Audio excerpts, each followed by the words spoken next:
Picture this. You've just dragged yourself home after a soul-crushing day at work, feet throbbing, head pounding, dreaming of nothing but silence and a hot bath, when the doorbell rings. There stands your daughter-in-law, 2 toddlers in her arms, flashing that fake sweet smile. "Hey, can you watch them? I need to go shopping real quick." Again, for the 17th time this month. But this time, I lost it. For fuck's sake, I have my own life. And what happened next? Pure, delicious justice. If you've ever been taken for granted by family, pushed around like a free babysitting service, or fantasized about the moment you finally stand up and say, "Enough," this story is for you. Smash that like button if you're ready for some boundary-setting revenge. Subscribe right now with notifications on, and let's dive into one of the most satisfying grandma glow-ups you'll hear all week. Let me take you back to where it all began. My name's not important. Call me the grandma who refused to be walked over. My husband and I were in our late 50s, still clocking in at our jobs every day. He's in construction management. I'm a project coordinator for a mid-sized firm. We've got that classic suburban life, a tidy 3-bedroom house with a white picket fence vibe.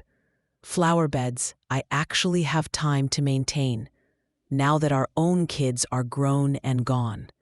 All 3 of them, 2 daughters and our son, Alex, out building their own families and careers. Retirement? That's our light at the end of the tunnel, maybe 10, 15 years away. We daydream about it constantly. Traveling, golfing, finally sleeping in without alarms. Alex, our youngest, married Sarah about 7 years ago. She came into our lives like a whirlwind, bubbly, outgoing, with long auburn hair always perfectly styled, and a laugh that filled rooms. At first, I adored her. We bonded over wedding planning, brunch dates, sharing Pinterest boards for home decor. She felt like the daughter I never had in some ways. Pre-kids, everything was golden. They'd come over for barbecues, we'd watch movies, and I'd think, wow, we lucked out with this one. Then the grandkids arrived. First a boy, let's call him little Jamie, born just over 2 years ago now. Then a girl, sweet Mia, about 18 months later. Don't get me wrong, those babies are pure sunshine. Jamie with his wild curls and mischievous grin, Mia with those big blue eyes that melt your heart the second she coos. Holding them for the first time? Magic. That new baby smell, tiny fingers wrapping around yours, it's everything people say and more. But here's where the cracks started showing. Sarah changed. Or maybe the mask slipped. It began subtly, right around her first pregnancy. She'd text more often. "Feeling rough today. Mind if I swing by for some tea and company?" Innocent enough. I'd brew chamomile. We'd chat about baby names, and she'd leave refreshed. No harm.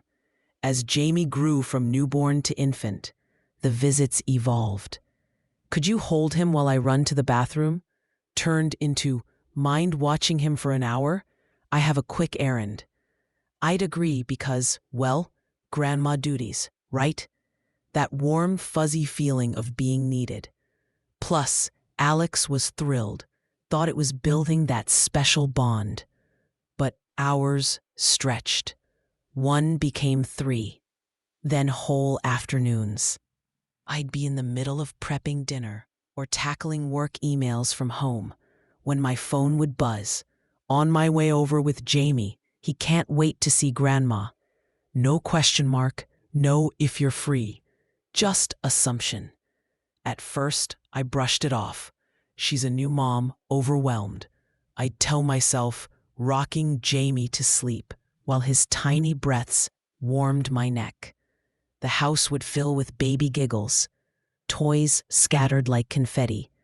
My husband would come home, raise an eyebrow at the chaos, but smile because grandkids. Yet deep down, a niggle started, my own time slipping away. Weekends I'd planned for gardening or date nights with my husband, hijacked by surprise drop-offs. I'd feel that tightness in my chest, a quiet resentment bubbling. But I'd swallow it. Family first. Then Mia came along. Sarah's pregnancy was tougher. Morning sickness, fatigue. The requests ramped up. "Just need a break," she'd say, eyes pleading. I'd cave every time, even as exhaustion clawed at me. Workdays bleeding into nanny shifts. 16 times in one single month. 16. I'd count them later, staring at my phone log in disbelief. And the worst part? Alex had no clue. He'd ask casually, "How often you watching the kids, Mom?" I'd say, "A couple times," because that's what Sarah told him. She was lying straight to his face, taking them to playgroup or mommy and me classes. All excuses while she dumped them at my door to hang out with friends or get her nails done. I felt it physically, the betrayal twisting in my gut like a knife. Hot flushes of anger when I'd realize another day derailed. Hands shaking as I changed yet another diaper, mind racing with unfinished tasks. Why is she doing this? I'd wonder, forcing smiles for the kids' sake. They were innocent, blissfully playing with blocks on my living room floor, unaware of the storm brewing in Grandma's heart. Sarah's entitlement grew roots. She'd arrive unannounced, breezing in with that bright smile, makeup flawless, outfit cute, like she was heading to brunch, not errands. "You're a lifesaver," she'd chirp, kissing the kids goodbye and vanishing before I could protest. The door would click shut, and I'd stand there, stunned, heart sinking as cries started because Mommy left. My husband saw it first.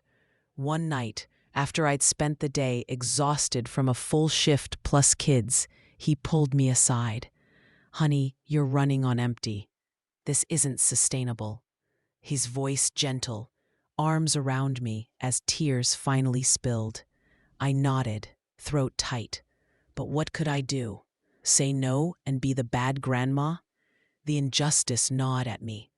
I was still working full-time, deadlines, meetings, stress piling up. Retirement felt farther away with every unsolicited babysit.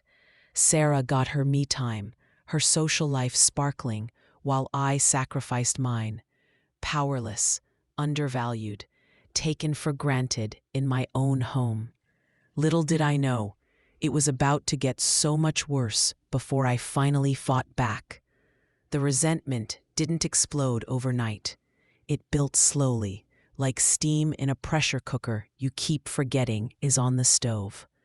Every time Sarah's car pulled into my driveway, unannounced, I'd feel it first in my stomach, a cold, heavy drop, like swallowing a stone.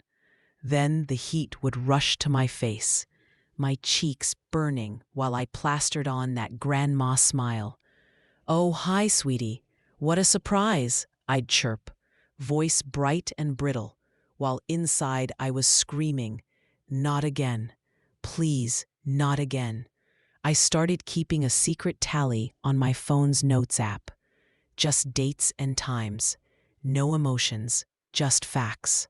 Because if I let myself write how I really felt, I'd probably shatter the screen. February 3rd, dropped off at 10 a.m., picked up at 4:30 p.m. February 7th, 9 a.m. to 3 p.m. February 10th to 5 p.m. February 12th, 14, 17. By the end of 1 month, The list had 16 entries. 16 days where my plans evaporated the second her SUV crunched onto my gravel. 16 days of spilled milk on my couch, crayon on my walls, and that constant, low-level chaos humming through my house like static electricity. And the lies. God, the lies. Alex would call in the evenings, voice warm and grateful. "Thanks for helping Sarah out today, Mom.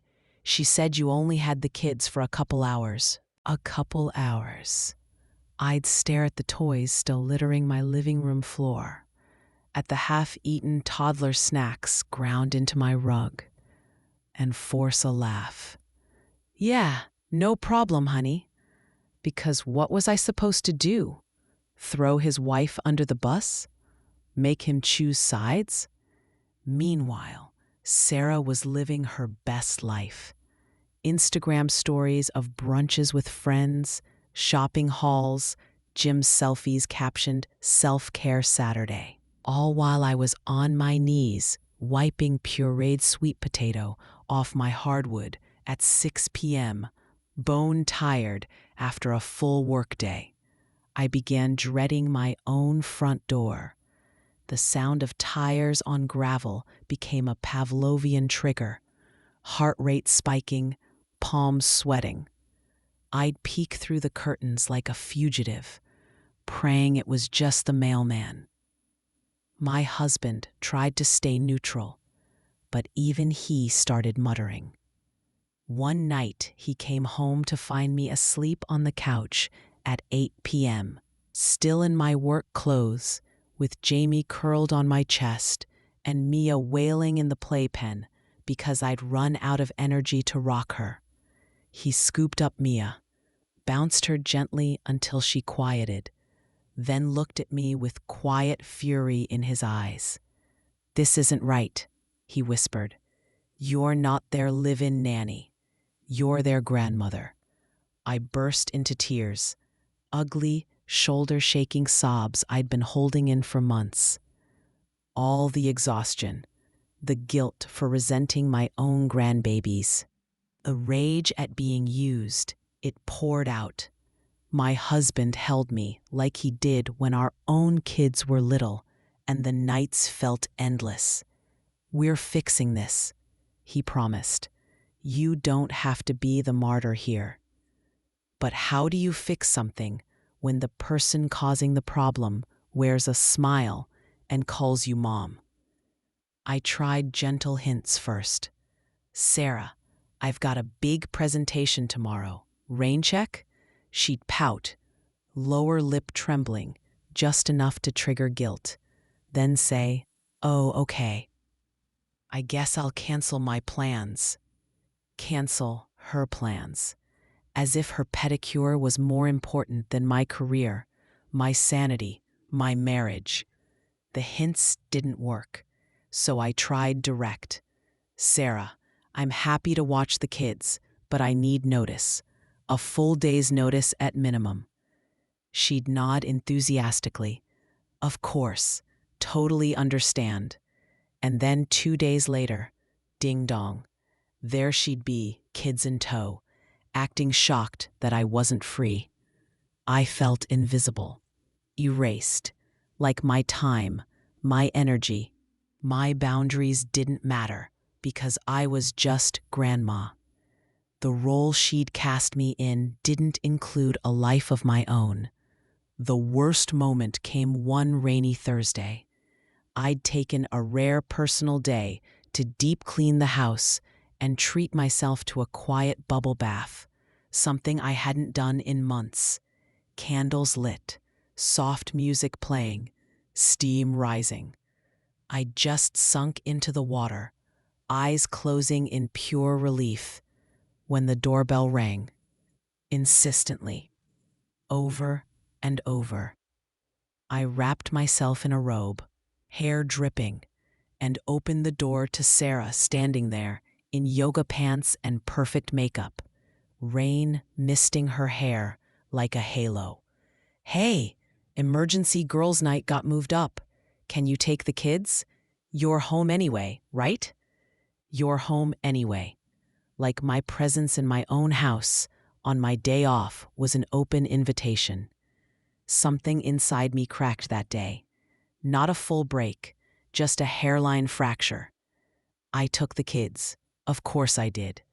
Closed the door, leaned my forehead against the cool wood, and let myself breathe, and let silent tears mix with the bathwater still dripping from my hair. That night I opened my phone and started a group chat. Me, Alex, Sarah. Subject line, Grandma Time Scheduling. From that day forward, every single request went through the group. No more private texts, no more plausible deniability. I thought transparency would fix it. I thought wrong. But that's a story for the next part. The group chat was supposed to be the solution. Clean, transparent, no more secrets. I named it Family Fun Planning, hearts and all, because I still wanted to keep things warm. I added Alex and Sarah the very next morning after that rainy Thursday breakdown. First message from me. Hey loves, let's use this chat for any grandma days so everyone stays on the same page. I'm excited for our scheduled visits. Sarah replied instantly with a thumbs up and great idea. Alex sent a heart emoji. For a week it felt like progress. Then came the big sit down. I invited them over for dinner. Pot roast, Alex's favorite. Mashed potatoes, the good china. I wanted the setting to feel safe, not confrontational. My husband grilled steaks as backup in case emotions ran high and appetites vanished. They arrived right on time. Jamie toddling in with his little dinosaur backpack. Mia in Sarah's arms, smelling like baby lotion. Hugs all around, genuine ones. For a moment, everything felt normal. We ate first. Small talk about work. The kids' new words. Alex's upcoming promotion. Laughter. Clinking forks. I waited until dessert. Warm apple pie with vanilla ice cream. Before I slid my phone across the table. Guys, I need to show you something. I opened the Notes app. The tally. 16 dates. I watched Alex's face cycle through confusion, then dawning horror as he scrolled. Mom, 16 times? In 1 month? His voice cracked. He looked at Sarah. You told me it was only twice. Sarah's fork froze halfway to her mouth. Her cheeks flushed pink. Not embarrassment. War like caught in the headlights pink. She set the fork down carefully. I didn't want to worry you, she said softly. You were stressed with work. I just needed a little help. A little help? My voice came out sharper than I intended. I took a breath, softened it. Sarah, honey, 16 full days, some of them 8, 9 hours, while I'm working full time? That's not a little help. That's turning me into unpaid childcare. The table went quiet, except for Jamie banging his spoon on his high chair tray. Alex reached for Sarah's hand, but his eyes stayed on me. Why didn't you tell me? Because I didn't want to make waves, I admitted. Tears pricked unexpectedly. I love the kids. I love you both, but I was drowning, and I felt guilty for even feeling that way. Sarah's eyes welled up, real tears this time. I just wanted them to have what I had, she whispered. My grandparents were everything to me. Every other day I was at their house, cookies, stories, feeling so loved. I thought that's what grandmas do. My heart twisted. I could see the little girl in her, remembering warm kitchens and unconditional arms. But that little girl had grown into a woman who couldn't see past her own nostalgia. Sarah, I said gently, reaching across to touch her arm. I'm not your grandmother. I'm still working. Your dad and I both are. We're not retired. We can't be available every other day. It's not fair to me. And honestly, it's not fair to the kids to be shuffled around like that either. Alex nodded slowly. She's right, babe. We agreed when Mom offered help it would be occasional. The conversation stretched long into the evening. Voices rose once or twice. Sarah defensive, me firm, Alex mediating. But we landed somewhere solid. New rules. Grandma days every 2 weeks, scheduled in advance in the group chat. No drop-ins. If emergencies happen, we talk as a family first. Sarah wiped her eyes. Nodded. I'm sorry. I didn't realize how much I was asking. I believed her in that moment. We hugged it out on the porch, under the string lights, kids asleep in their arms. Alex mouthed, "Thank you, Mom," over Sarah's shoulder. For almost a full year, it worked beautifully. Those bi-weekly visits became the highlight of my month. I'd plan themed days, pirate adventures in the backyard, baking days where flour ended up everywhere, quiet reading picnics on the living room fort. No resentment, just joy. Sarah respected the schedule. Texts stayed in the group. Alex checked in regularly. ... I started sleeping better. My husband and I reclaimed weekends, spontaneous date nights, lazy mornings with coffee in bed. I even took up painting classes on Tuesdays. Life felt balanced again. Then Alex got the big promotion. Travel. Lots of it. Weeks away, international trips, time zones flipped upside down. And Sarah, she waited exactly 1 month after his first long trip before the old patterns crept back in. But that's for the next part. Alex's promotion was everything he'd worked for. Bigger title, bigger paycheck, bigger travel schedule. The first long trip was 2 weeks in Europe. London, Paris, Berlin. He FaceTimed every night, exhausted but glowing, telling us about client dinners and historic hotels. We were proud, so proud. Sarah played the supportive wife perfectly at first. She packed his suitcase, sent care packages, posted proud wife selfies with captions like, "Missing my traveler already." And the mask slipped again. It started small. A private text from her while Alex was still in the air. "Hey, Mom, any chance you're free tomorrow? I've got a hair appointment, and the kids would love to see you." I stared at the message, thumb hovering. My rule echoed in my head. Group chat only. I copied the text, pasted it into family fun planning, and added, "Hi, Sarah. Tomorrow's a full work day for me. Let's plan something for our next scheduled Grandma Day in 2 weeks." Yes, she read it. No reply. 2 days later, another private text. "Just a quick hour, coffee run?" Screenshot. Group chat. "Sorry, can't tomorrow either. Big deadline." This time, she replied in the group. "No worries, I'll figure it out." I relaxed. Maybe she'd learned. She hadn't. The private texts turned into a slow drip, then a stream. "Pretty please? The kids keep asking for Grandma. I'm so tired." Each one landed like a pebble in my stomach, adding weight. I kept screenshotting, dropping them into the group. Alex would see them hours later because of the time difference. call Sarah from his hotel room at 3 a.m. her time, and she promised to stop for a day, then start again.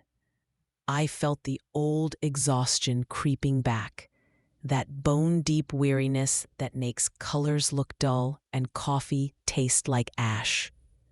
My shoulders stayed knotted. I snapped at my husband over nothing. Sleep became shallow, broken by dreams of endless doorbells. Sarah weaponized guilt like a pro. She'd send photos in the private chat. Jamie holding a drawing of Gamma with a frowny face. Mia reaching for the camera saying "Gaga." My heart would twist, but I held the line. Then came the in-person ambushes. The first one was a Saturday morning. My husband and I were finally having a lazy breakfast. Pancakes, bacon sizzling, real maple syrup. The newspaper spread between us. Pure retirement preview bliss. Doorbell. I froze. Fork halfway to my mouth. My husband met my eyes. We both knew. Through the peephole, Sarah, kids bundled up, big smile. She waved when she saw the curtain twitch. I opened the door just enough to talk. "Sarah, we didn't schedule today." I know, she said quickly, bouncing Mia on her hip. "But the zoo has that new baby giraffe, and I thought the kids would love it with Grandma. It'll be fun. I'll pick them up at 3. She was already shifting Jamie's backpack off her shoulder, ready to hand him over. "Sarah, no." My voice came out flat, firm. "We have plans today, just the two of us." Her smile faltered. "Oh, okay, maybe next time." She left without a fight, but I saw the flash of irritation in her eyes. I closed the door and leaned against it, shaking. My husband pulled me into a hug. "You did good," he murmured. But the ambushes kept coming. Grocery store parking lot. She happened to see me loading bags and waved me over. Kids in her cart. Perfect timing. Mind taking them while I finish shopping? Walking the dog in our neighborhood. Her car slowed, window down. "Quick favor?" Each time I said no. Each time she acted surprised, then mildly hurt, then drove off. The tension coiled tighter. I started parking in the garage with the door closed. I stopped answering the landline. I felt like a prisoner in my own home. Then Alex's trips got longer. A full month in Asia, 12-hour time difference. That's when Sarah went nuclear. The texts became relentless. 10, 15 a day, private ones, ignoring the group completely. "I'm overwhelmed. I need help. You're the only one I trust. The kids miss you so much." Accompanied by videos. Jamie crying, "Want Gamma." Conveniently filmed after she prompted him, I'm sure. I stopped responding altogether in private. Every single message got screenshot and posted silently into the group chat for Alex to see when he woke up. But with the time difference, by the time he saw them and called her, she'd already be at my door. And then came the Friday that broke me. I'd had a hellish week at work. Quarterly reports, a coworker out sick, me covering double shifts. I dragged myself home at 6:30 p.m., kicked off my heels in the foyer, poured a glass of wine with shaking hands, and collapsed onto the couch in my skirt and blouse. too tired to even change. For 1 hour, one blessed hour, the house was quiet. Soft jazz playing, wine warming my chest, eyes closed. Peace. Doorbell. My eyes snapped open, heart slammed against my ribs. I knew. I just knew.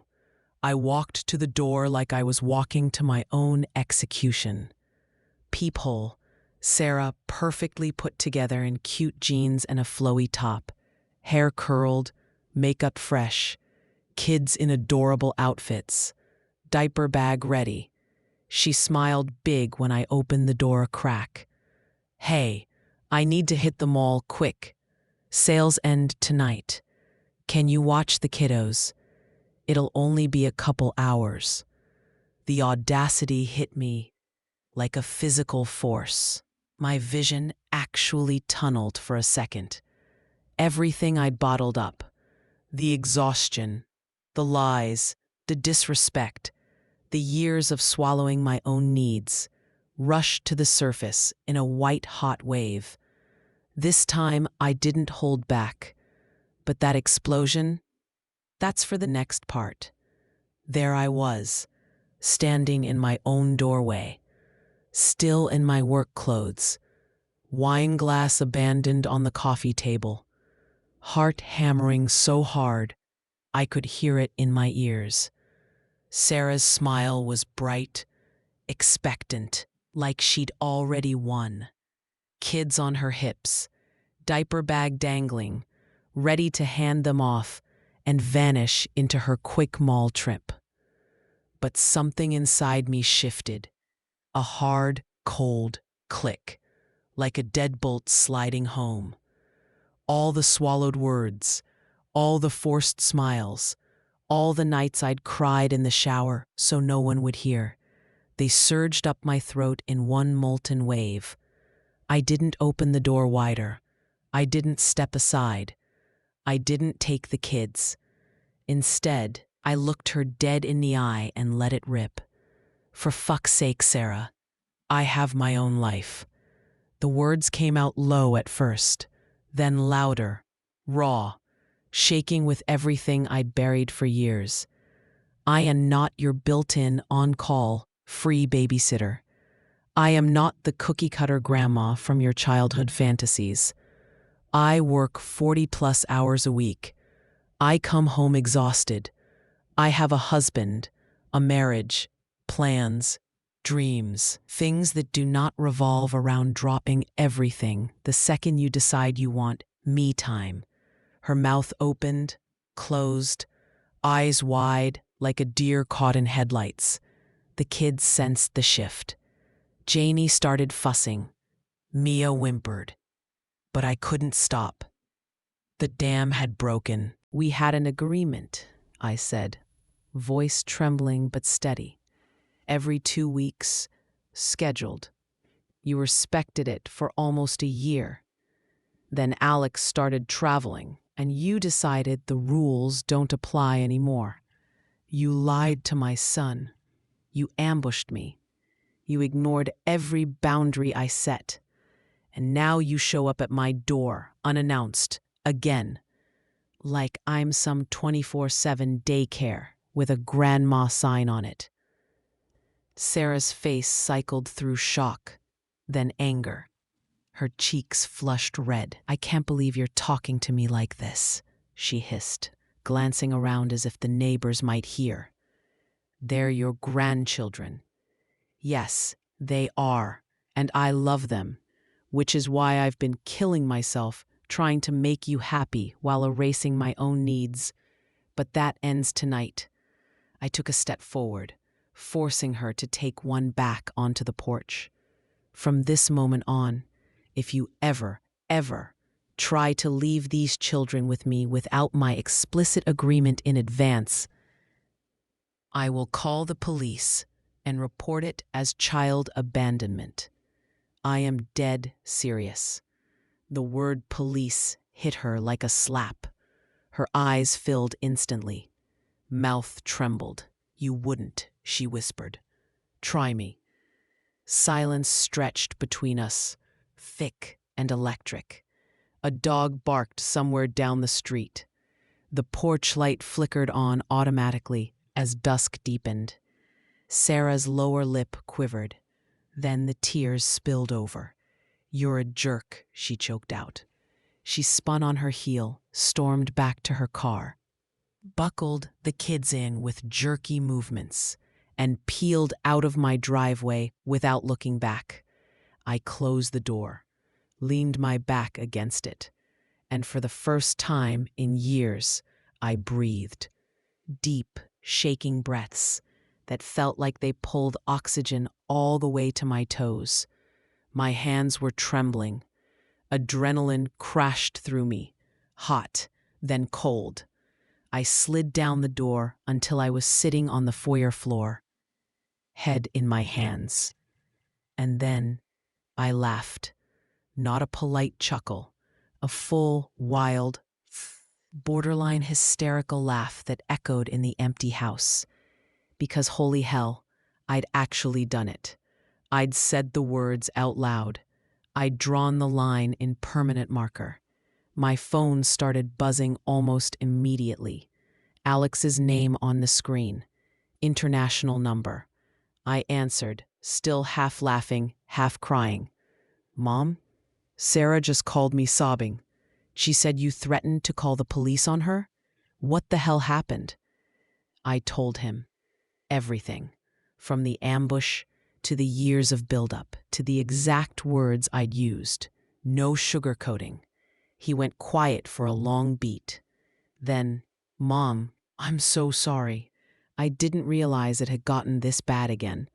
The apology in his voice, genuine, pained, was the validation I didn't know I'd been starving for. We talked for almost an hour. He promised to have a serious conversation with Sarah when he got home. He admitted the travel had blinded him to how much she was leaning on me.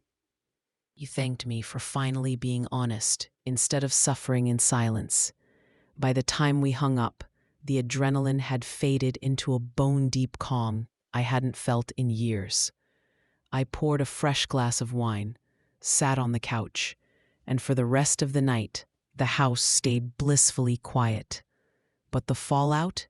Oh, that was just beginning. Wait until you hear what happened next. The days after the explosion felt surreal, like I'd been living underwater for years, holding my breath. And suddenly broke the surface into bright, sharp air. My phone stayed quiet. No buzzing texts, no surprise doorbells, just silence. Glorious, golden silence. I slept like a rock that first night, deep, dreamless. Woke up the next morning to sunlight streaming through the curtains, birds chirping outside, my husband already making coffee. He kissed my forehead and whispered, "Proud of you, babe." Simple words, but they landed like a warm blanket around my heart. Work that Monday felt lighter. I walked into the office with my head up, shoulders back. Colleagues commented, "You look rested. New haircut?"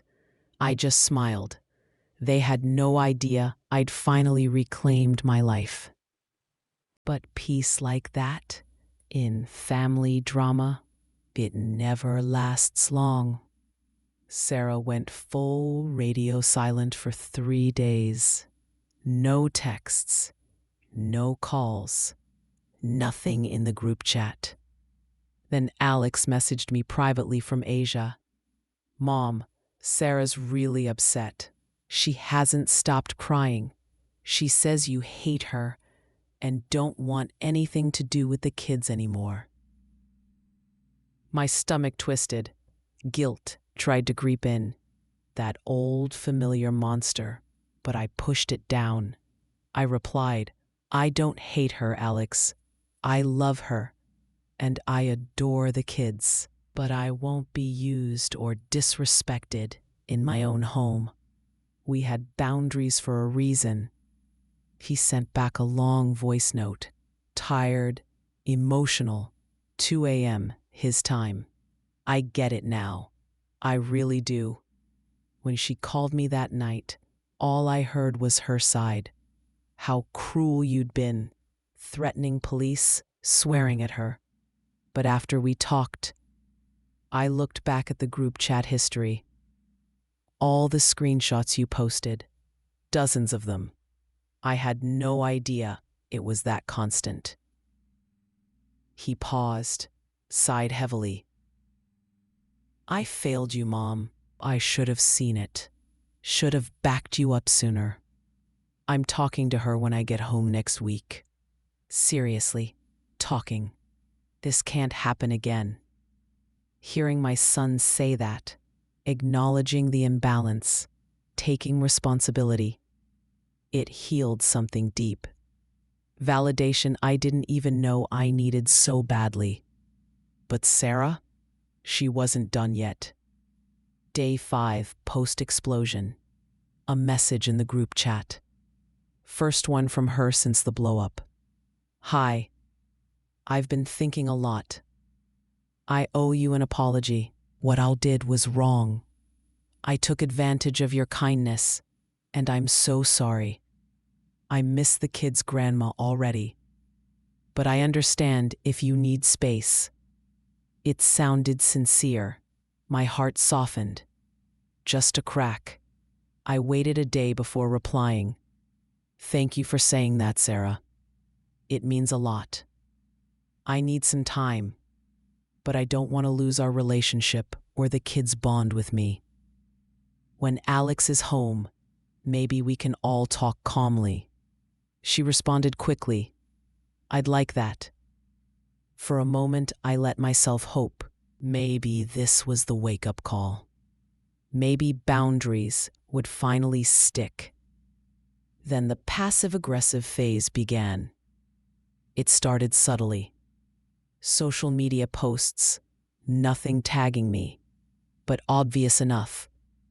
A photo of the kids at a playground.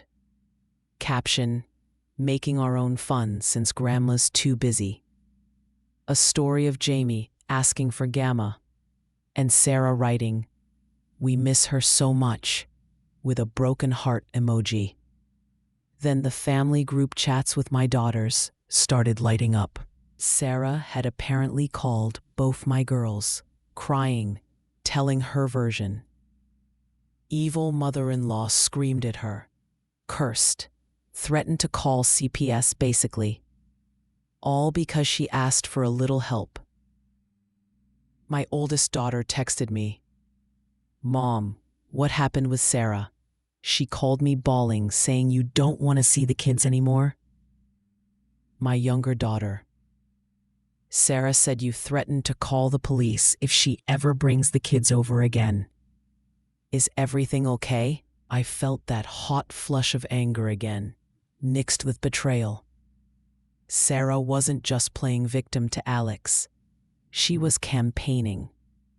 I called both daughters, told them the full timeline. The lies, the ambushes, the years of saying yes until I broke. Showed them the screenshot folder on my phone. I'd saved everything. They listened. Really listened. Oldest, oh my God, Mom. I had no idea.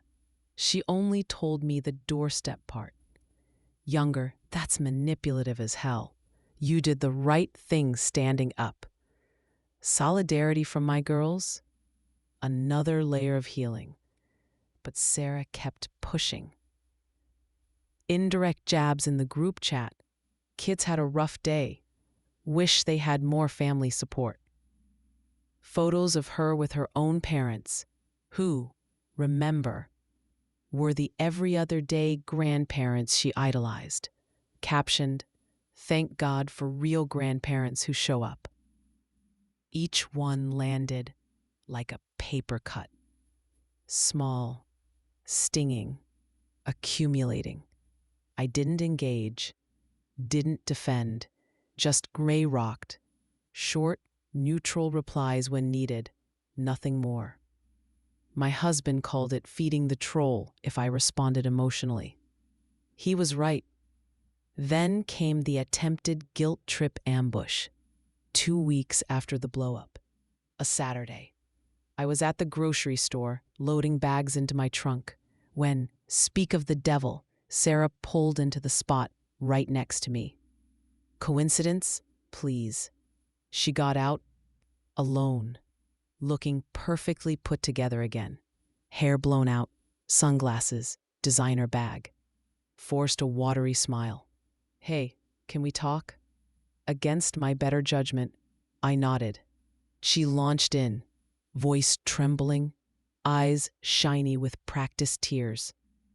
"I just want you to know how sorry I am. I was wrong. But the kids, they keep asking for you. Jamie drew you a picture." She pulled a crumpled crayon drawing from her purse. Stick figure grandma, with a big smile. My heart tugged. Hard. Then she kept going. "I've been so overwhelmed with Alex gone. I didn't mean to take advantage. I thought you loved having them." There it was, the subtle twist, making it my fault for not loving the overstep. I took a slow breath. "Sarah, I do love having them. On my terms. When it's planned and I'm not exhausted from work. That's what we agreed on. And you broke it repeatedly." Her tears spilled over. "I know. I'm trying to fix it. Can we start over? Maybe you could take them next weekend. Just once. They miss you so much." Classic hoovering. Apology as a Trojan horse to get her foot back in the door. I looked at her for a long moment. "No, Sarah. Not next weekend. Not until we have a real conversation with Alex present. One where we all commit to boundaries that actually stick this time." Her face hardened. Tears dried up fast. "Fine," she snapped. "I guess you don't want to be part of their lives then." She got in her car and sped off. I stood there in the parking lot, groceries melting, heart racing again. But this time, I didn't doubt myself. I drove home, called Alex, told him everything. He sighed. "I'm coming home in 4 days. We're having a family meeting, all four of us. No excuses." The stage was set. But what happened at that meeting? Oh, you're going to want to hear this. Alex came home on a Wednesday. I heard his truck in the driveway before I saw him. That familiar rumble that always made me smile. He walked in alone, duffel bag slung over his shoulder, looking travel-weary but determined. Hugged me tight, longer than usual.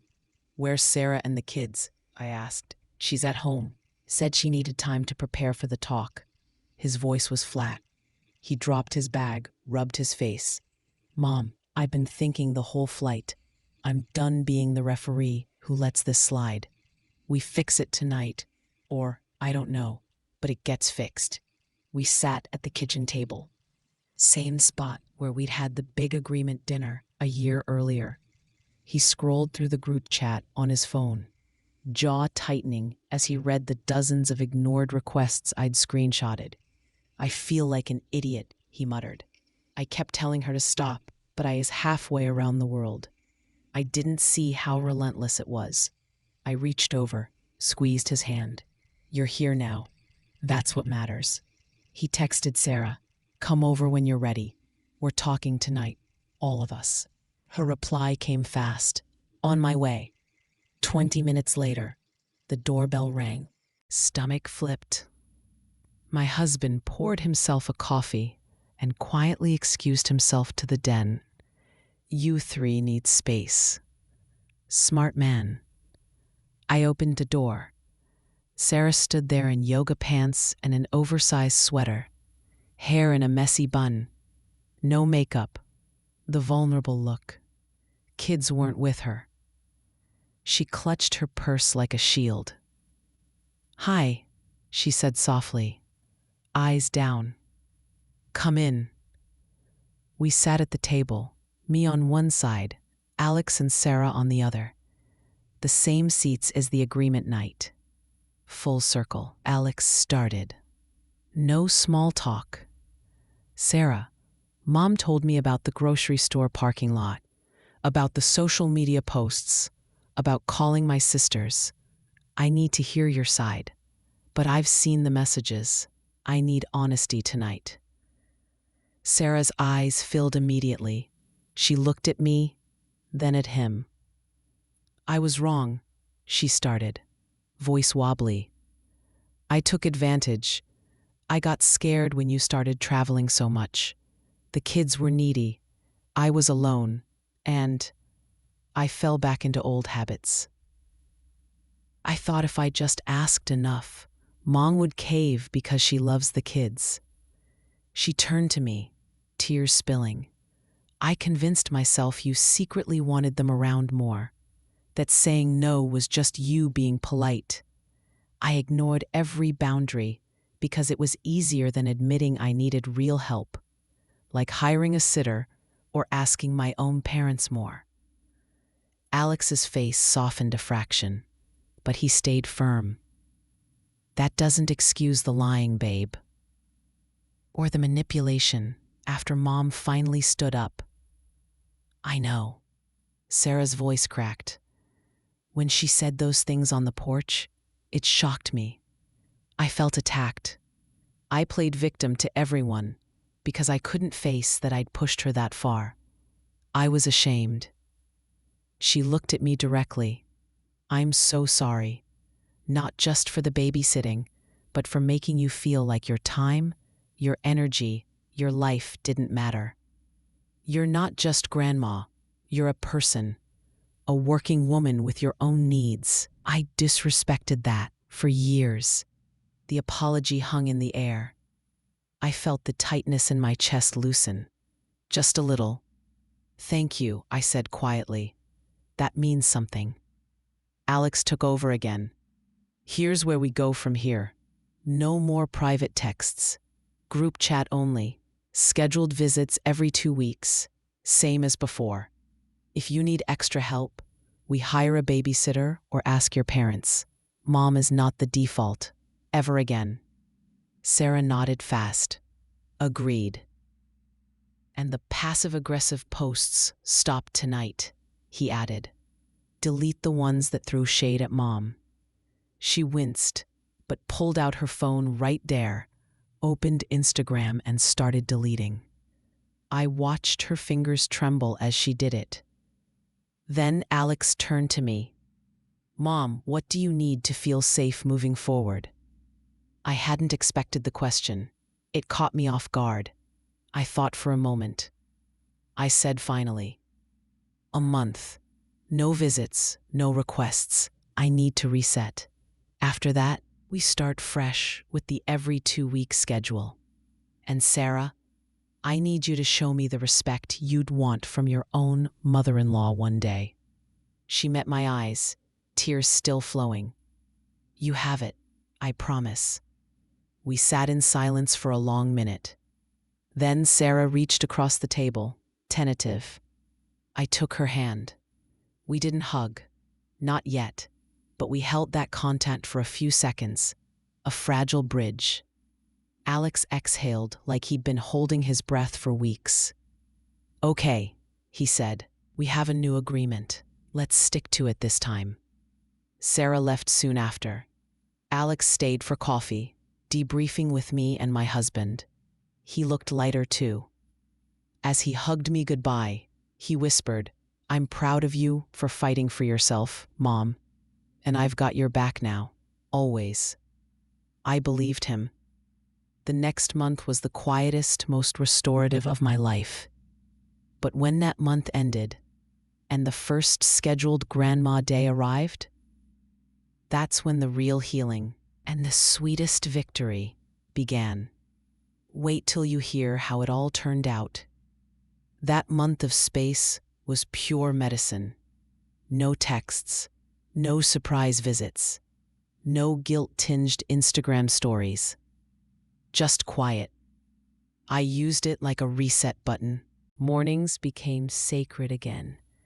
I'd wake up without dread, brew coffee slowly, sit on the back porch, watching the sun climb over the trees. My husband and I took long walks after dinner, holding hands like newlyweds. We planned a weekend getaway, just the two of us, to a little bed and breakfast up in the mountains.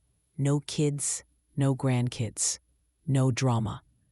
We made love in the middle of the afternoon with the windows open, laughed until our sides hurt over stupid inside jokes, rediscovered each other. At work, I crushed it. Deadlines met early, creative ideas flowing. My boss pulled me aside one day. "Whatever you're doing, keep doing it. You're on fire." I just smiled. If only she knew the weight I'd finally set down. I started painting again, watercolors in the evenings, soft blues and greens spilling across the page. Bought myself fresh flowers every Friday. Took bubble baths without interruption. Read 3 novels in a row. I wasn't just recovering. I was remembering who I was before I became always available grandma. Alex checked in every few days. Gentle texts, no pressure. "How are you holding up, Mom? Taking the space you need?" He'd send photos of the kids. Jamie building block towers. Mia taking wobbly steps, but never with captions begging me to visit. Just sharing, like a normal son. Sarah stayed silent. No passive-aggressive posts, no flying monkeys to my daughters. Nothing. Part of me waited for the other shoe to drop. Old habits die hard, but day after day, the quiet held. Then, almost exactly 30 days after the family meeting, Alex texted in the group chat, "Hey family, first scheduled Grandma Day coming up this Saturday. Mom, are you free 10 a.m. to 4 p.m.? No pressure if you need more time." My heart did a little flip. Half nerves, half excitement. I waited a beat, then replied, "Saturday works perfectly. I'll make mac and cheese, and we can do the backyard bubble party I've been planning. Can't wait to see my grandbabies." Smiling, Sarah's reply came within seconds. "Thank you. We'll be there at 10 sharp." Saturday morning arrived, crisp and sunny. I woke up early, buzzing with a different kind of energy. The good kind. I baked cookies, chocolate chip, gooey in the middle. Blew up 100 balloons until my cheeks hurt. Set up a bubble machine on the patio. Laid out sidewalk chalk, finger paints, everything. At 10 o'clock on the dot, their car pulled in. Alex got out first, holding Mia. Sarah followed with Jamie's hand in hers. No rushing, no dumping bags and running. They walked up the path slowly. Jamie spotted me and broke into a run. "Gamma!" Arms wide. I scooped him up, buried my face in his curly hair, breathing in that little kid shampoo smell. Mia reached for me from Alex's arms, babbling, "Gaga, gaga." My eyes filled instantly. Sarah hung back a step, watching. When I looked at her, she offered a small, genuine smile. No performance, no tears on cue. "Thank you for having us," she said quietly. I nodded. "Come in, cookies are warm." The day unfolded like a dream. We played outside until cheeks were pink. Bubbles floating like magic. Chalk masterpieces covering the driveway. Giggles echoing. Lunch on the patio. Mac and cheese devoured.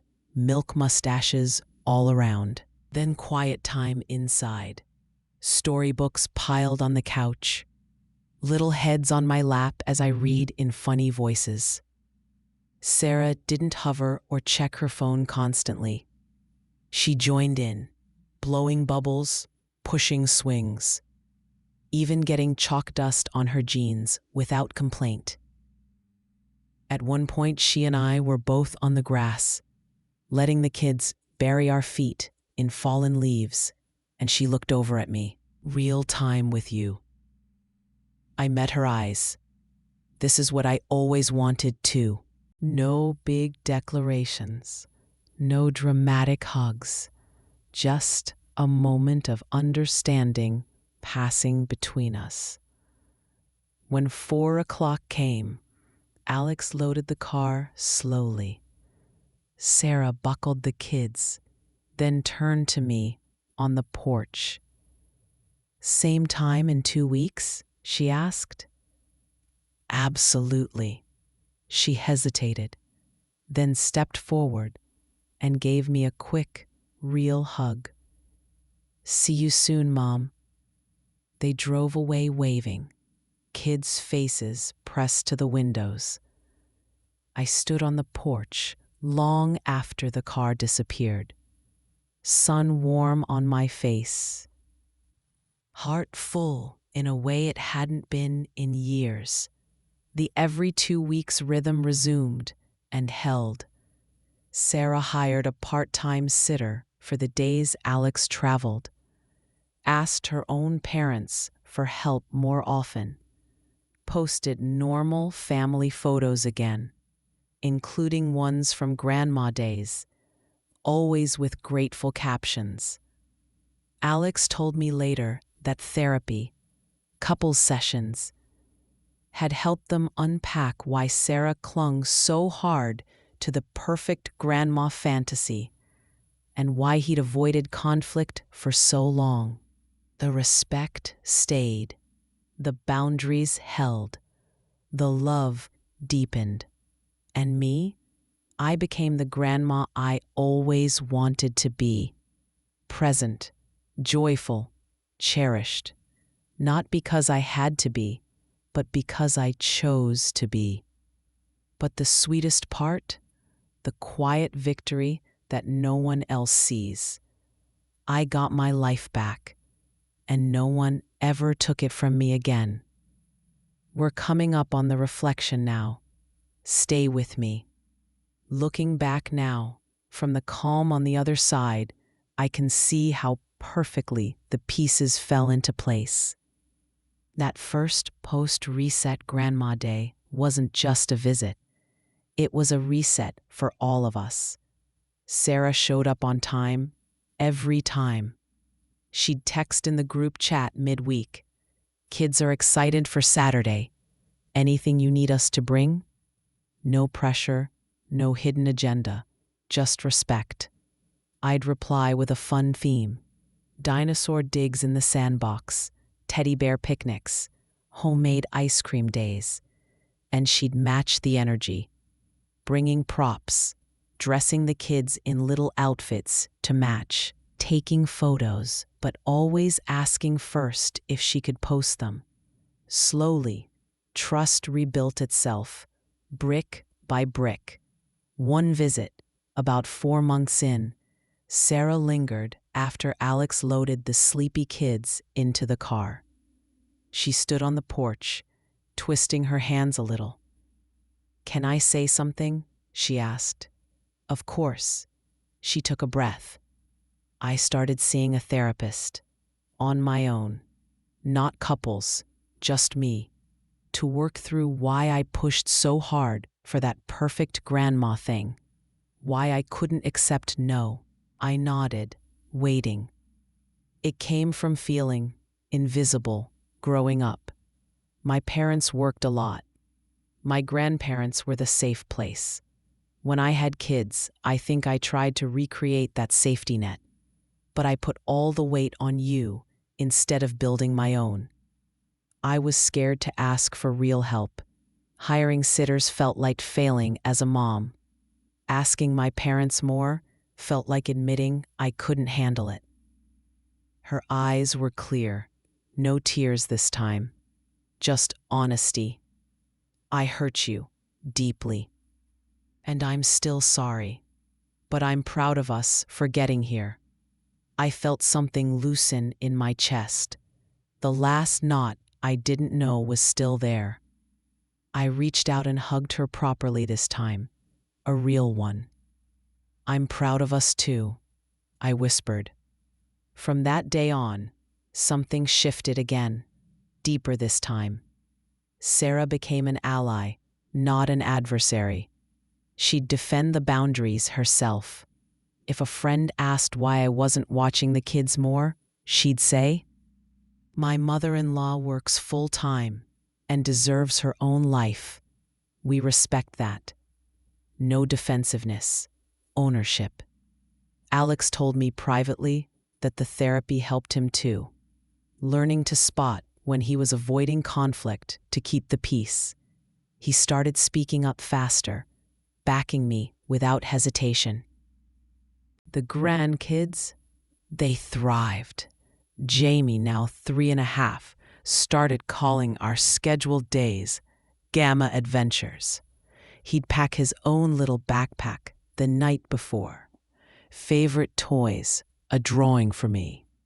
Mia, walking confidently now, would toddle straight to the craft cupboard the second she arrived, knowing exactly where the crayons lived. And me? I fell in love with grandparenting all over again. The difference was night and day. Instead of drained resentment, I felt energized anticipation. I'd count down the days, planning surprises, baking treats just because I wanted to. The joy was pure. No strings, no obligation. One Saturday, last fall, stands out forever. We raked leaves into a massive pile in the backyard. The air crisp.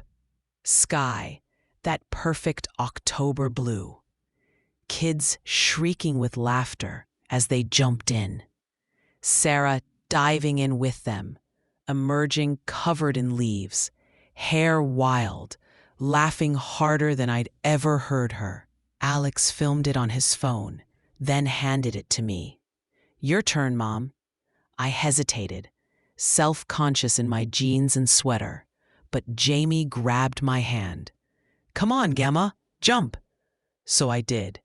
I ran full speed and cannonballed into the pile. Leaves exploded everywhere.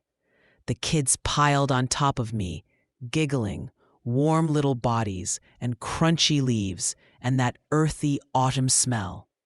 Sarah snapped a photo. Me in the middle, face lit up, grandbabies hugging me tight. She sent it to me later with the caption, This is the magic I always wanted for them. Thank you for teaching me how to get it right." I printed that photo. It's framed on my mantle now, right next to our wedding picture and the kids' graduation photos. Full circle. Sometimes justice isn't loud. It isn't dramatic revenge that humiliates the other person. Sometimes it's quiet. It's a boundary held firm until it's finally respected. It's a relationship rebuilt stronger, healthier, more honest than before. It's getting your life back and discovering it's even richer on the other side. And it's knowing deep in your bones that you mattered enough to fight for yourself. We're almost at the end now. One last reflection, then I'll let you go. So here we are, years later now. The kids are bigger. Jamie starting kindergarten, Nia chattering in full sentences. Grandma days are still at every 2 weeks, locked in like clockwork. But sometimes, when it fits everyone's schedule, we sneak in an extra park playdate or a holiday baking session. Because now it's a choice. Joyful, mutual. Sarah and I, we're good. Really good. We text about recipes, share funny kid videos, even grab coffee, just the two of us sometimes. She calls me Mom now, without hesitation. And when she does, it feels earned.